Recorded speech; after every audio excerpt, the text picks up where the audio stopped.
It's time for Yahoo You, and President Donald Trump signed an executive order last weekend enacting a payroll tax cut for Americans. So what should workers expect to see on their pay stubs? And will it really help jolt the U.S. economy? Yahoo Finance's Brian Chueng is here to explain in this week's Yahoo You, and you never get tongue-tied, do you? Not at all, Adam. Well, class is in session, and it's been said before that what goes around comes back around, and that certainly applies to even boring things like the payroll tax cuts. So let's unpack obviously all of this based on the executive order that President Trump put into effect over the weekend. And the order is really going along these guidelines here. So it's targeting specifically the Social Security tax, which comes out of every American's paycheck. And the tax holiday is effective for the period September 1st through December 31st, the end of the year. So you'll really start to see these effects beginning in a few weeks. Now, notably, this is not going to cover every American. It's only going to cover those that are making less than $104,000 per year. So if you make more than, say, $4,000 biweekly, you're not going to be affected by this change. So here's an example pay stub. And when your employer pays you, they'll detail your gross salary, and you should be familiar with what this looks like on your paycheck. At the federal level, Americans will pay these types of taxes, right? Federal withholding, Social Security, federal Medicare. So the executive order that President Trump put into effect over the weekend really targets this one here, Social Security.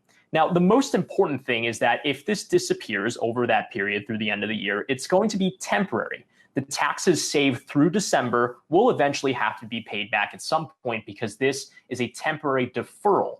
That is, unless President Trump wins re-election. That's because he said when he announced this over the weekend, quote, after the election, on the assumption that it would be victorious for an administration that's done a great job, we will be ending that tax. We will be terminating that tax. So basically, there's no promise you won't eventually have to pay back the savings from this tax holiday. Now, we've seen this movie played out before if it is indeed temporary. If we rewind to 1992, President George H.W. Bush passed a very similar tax holiday. He also got around Congress by signing an executive order. This time, though, it's targeting the withholding tax change, whereas the Trump change is targeting, again, Social Security. But the premise is still basically the same. It's to stimulate the economy. And at the time, President Bush said, something tells me a number of taxpayers may take us up on this one. Now, the question is, did it really?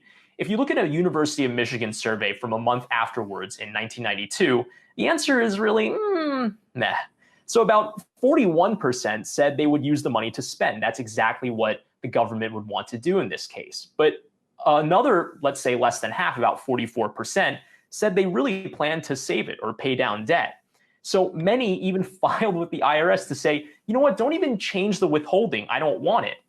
And this is what they have. This is what they've called the economic concept of Ricardian equivalence, the idea of not changing demand because of the expectation that, well, it's temporary, right?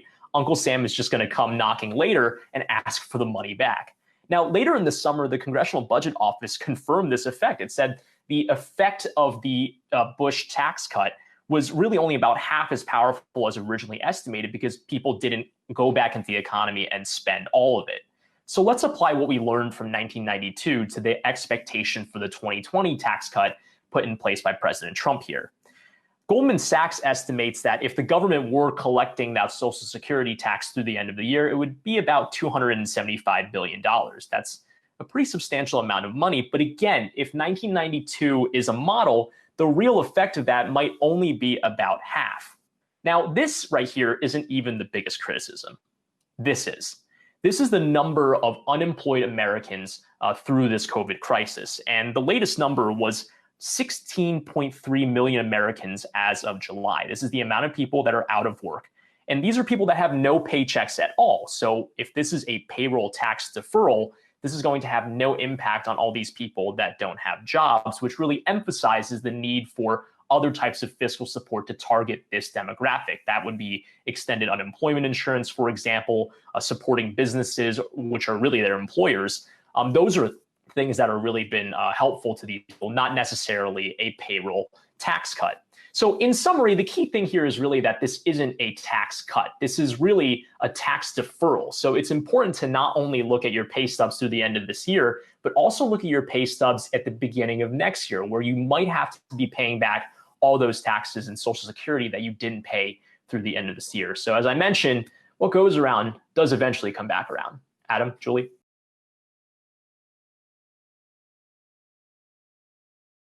Hey investors, Zach Guzman here. Are you interested in learning more about the markets and getting the latest financial news? Well, then click right here to subscribe to our Yahoo Finance YouTube channel. Get the latest up-to-the-minute market analysis, big interviews in the world of finance, and information on how to manage your money every day wherever you are.